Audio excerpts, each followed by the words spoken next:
मेरा नाम तेजपाल दलाल है। गांव मांडोठी, जिला झज्जर, हरियाणा से हूँ मैंने पिछले कई वर्षों से देश में एक मुहिम, एक अभियान, एक कैंपेन चलाया हुआ है, खेल बढ़ेगा अपराध घटेगा। ये कोई पैरा फिक्रा या कोई एक लाइन नहीं है। ये मैंने इस पर गहन अध्ययन किया है, एक रिसर्च कार्य किया है कि देश में जहाँ जहाँ खेल कल्चर है वहाँ अपराध बहुत कम है या ना के बराबर है। मतलब जहाँ पर युवाओं में खेल की तरफ रुझान है वहाँ अपराध या क्राइम की तरफ युवाओं का रुझान बिल्कुल नहीं है। अब मैं आपसे ये बात शेयर करूं कि ये मैंने क्यों शुरू किया और कब शुरू किया। साथियों, इसके पीछे एक बहुत बड़ी कहानी है, एक बड़ा रोचक किस्सा है। मैं उसका एक भाग आज आपके सामने रख रहा हूं। आज से लगभग 30-35 वर्ष पूर्व मेरे गांव मांडोठी में बिना वजह के झगड़े शुरू हुए और उन झगड़ों ने एक बड़ा घातक भयानक रूप ले लिया और देखते ही देखते गांव में कई हत्याएं हुई। मुझे भी, गांव को भी, आसपास के लोगों के, जितने आसपास के गांव थे उन लोगों को भी वो चीज़ बहुत बुरी लगी। सब चाहते थे कि मांडोठी गांव में शांति होनी चाहिए। और साथियों, वो जो झगड़े थे उनमें जोरू जमीन का कोई झगड़ा नहीं था।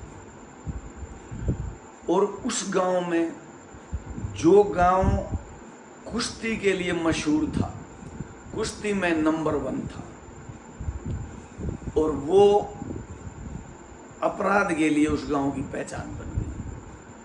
हम जहाँ जाते और अपने गांव का नाम बताते कि मांडोठी से हो तो लोगों के दिमाग में एक बात आया करती कि ये अपराधी गांव के। लेकिन मैं सच्चाई बताऊं, वो चंद परिवारों में था। वो उसमें मैं नहीं जाऊंगा उसके क्या कारण थे क्या नहीं, लेकिन वो लोगों को क्यों गलत लगता था, क्योंकि मांडोठी गांव हमेशा से खेलों में, कुश्ती, कबड्डी में देश में नंबर 1 रहा है और आज भी नंबर 1 है। दोबारा मांडोठी में कुश्ती की रंगत लौट आई और हिंदुस्तान को, देश को सबसे अधिक अंतर्राष्ट्रीय पहलवान मांडोठी गांव ने दिए हैं। ये क्लियर है, रिकॉर्ड आप चेक कर सकते हैं। तो साथियों, हमारे एक विशेषता और है गांव मांडोठी की। हमारी जो सामाजिक पंचायत है गांव की, उसका भी बहुत बड़ा रुतबा है। आज से नहीं, हजारों सालों से उस मेरे गांव का पंचायत का बड़ा रुतबा है। और एक और विशेषता हमारे गांव की, हमारे गांव और दलाल खाप जैसा जो 36 बिरादरी का भाईचारा एक मिसाल है। लोग मानते हैं कि भाई मांडोठी गांव में 36 बिरादरी का भाईचारा बहुत अच्छा है। तो सामाजिक पंचायतों ने प्रयास किए कि भाई ये अपराध खत्म हो, और धीरे धीरे उनके प्रयासों से, कुछ और लोगों के प्रयासों से, आसपास के हमारे जो गांव हैं दलाल खाप के, उसके अलावा भी बाहर के आदमी, तो उन सब के प्रयासों से वो अपराध बिल्कुल खत्म हो। अब मैं 1999 से, देखो, एक तो पहले हमारे गांव की न्यूज़ आती थी अखबारों में कुश्ती की, फिर अपराध की आने लगी, तो मुझे भी बड़ा बुरा लगता। मैंने सोचा कि भाई मैं भी इस क्षेत्र में कोई छोटा मोटा कोई ऐसा काम करूं जिससे ये अपराध कम हो। मैंने एक राष्ट्रीय हिंदी दैनिक में 1999 में खेलों पर आर्टिकल लिखने शुरू कर दिए। उसके 1-2 वर्ष बाद मुझे आकाशवाणी रोहतक पे खेल विषयों पर वार्ताओं के लिए बुलाया जाने लगा। ये वो दौर था जब आकाशवाणी की बहुत ज़बरदस्त भूमिका होती थी और आकाशवाणी रोहतक पर प्रस्तुत होने वाली रागनियाँ बड़े चाव से उत्तर भारत में, हरियाणा, दिल्ली तो था ही, और कई प्रदेशों में रागनी सुनी जा रही थी। तो आकाशवाणी की बड़ी एक ज़बरदस्त अहम भूमिका होती थी, बड़ा रुतबा होता था। तो वो मुझे बुलाते, फिर मैंने उन कुछ अधिकारियों को सुझाव दिया कि जी आप कुछ ऐसी वार्ताएं भी करो कि जो अपराध पर हों, युवाओं को अपराध की तरफ जाने से रोकें।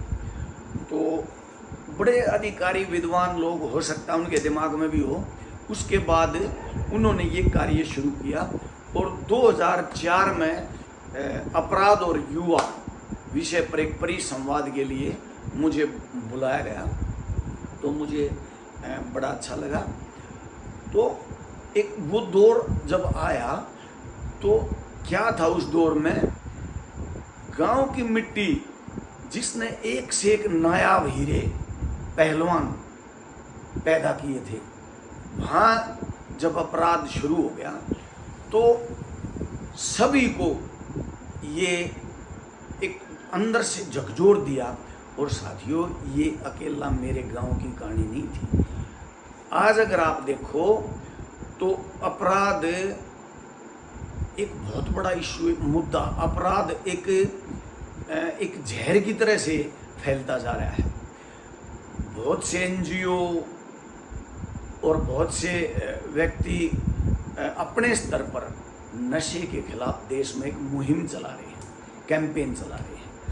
लेकिन मैं शायद अकेला एक आदमी हूँ जो अपने प्रयासों से, अपने साधनों से देश में मैंने ये मुहिम चलाई है, ये कैंपेन चलाई है, जहाँ जहाँ मुझे मौका मिलता है कि भाई खेल बढ़ेगा, अपराध घटेगा। कि जब युवा खेल की तरफ जाएगा, जितना ज़्यादा खेल आगे बढ़ेगा उतना ही अपराध कम होता चला जाएगा। ये सच्चाई है, ये आप इसको कहीं भी आप नज़र दौड़ा के देख लो। तो इस पर चलते चलते मैं अभी तक लगभग 200 जगह, जिनमें पंचायत हैं, अखाड़े हैं, स्टेडियम हैं और खेल केंद्र हैं, इस तरह के बहुत जगह मैंने अपने प्रोग्राम किए हैं। और पिछले कुछ वर्षों से, ये लगभग 2019 से मैंने ये, हालांकि देखो आप 2004 मतलब 2004 21 वर्ष पहले भी मैंने ये प्रोग्राम किया था आकाशवाणी रोहतक पे, अपराध और युवा। तो मैं काफ़ी समय से इस चीज़ से मेरे जहन में है, मुझे इस चीज़ की चिंता है। तो अभी 2019 से तो मैंने इसको एक राष्ट्रव्यापी कैंपेन का रूप दे दिया है कि भाई खेल बढ़ेगा, अपराध घटेगा। और पहले मैं इसका कोई रिकॉर्ड नहीं रखता था। अभी मैं आपको जहाँ जहाँ गया उसके कुछ विशेष पॉइंट आपको दिखाऊंगा। मेरा एक ही मकसद है कि ज़्यादा से ज़्यादा इस देश में खिलाड़ी पैदा हों और अपराध जड़ से ख़त्म हो जाए। अब अपराध अकेले पुलिस प्रशासन ख़त्म नहीं कर सकता। जब तक उसमें सामाजिक पंचायत और आम आदमी उससे नहीं जुड़ेगा तब तक अपराध खत्म नहीं होगा। कारण बहुत हैं।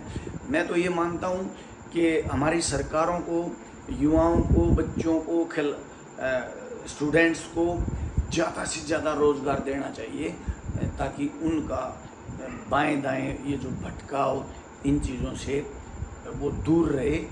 तो मैं आप सभी से मेरा ये निवेदन है, एक रिक्वेस्ट है कि आप भी इस तरह का, जहाँ भी आप, जिसको भी आप मोटिवेट कर सकते हैं, ये एक शिक्षा या पहुंचा सकते हैं।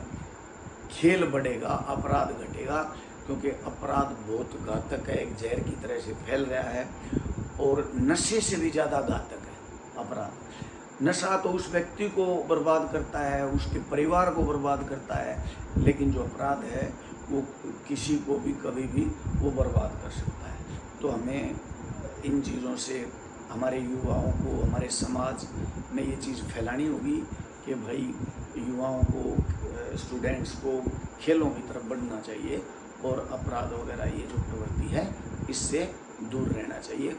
और इसमें मैं समय समय पर आपको अनेक विद्वान लोगों के विचार भी आपको मैं सुनवाऊंगा। जैसे अभी 1-2 एपिसोड के बाद इसी चैनल पर खेल बढ़ेगा, अपराध घटेगा पर देश के बहुत बड़े पहलवान मास्टर चंदगीराम जी, जो जिनका दुनिया में नाम है, उनके उत्तर भारत केसरी और बहुत बड़े पुलिस अधिकारी जो यूपी पुलिस में बड़े अधिकारी हैं, उनसे मैंने इस विषय पर बात की। उन्होंने भी एक संदेश दिया, काफ़ी उन्होंने बहुत ज़बरदस्त, क्योंकि वो एक बहुत बड़े खिलाड़ी भी रहे हैं और बहुत बड़े अधिकारी हैं, तो उनसे भी मैं आपको रूबरू करवाऊंगा। अंत में मेरा आपसे हाथ जोड़कर यही निवेदन है कि मेरी इस कैंपेन से आप इससे जुड़ें और आप अपने स्तर पर भी ये चलाएं।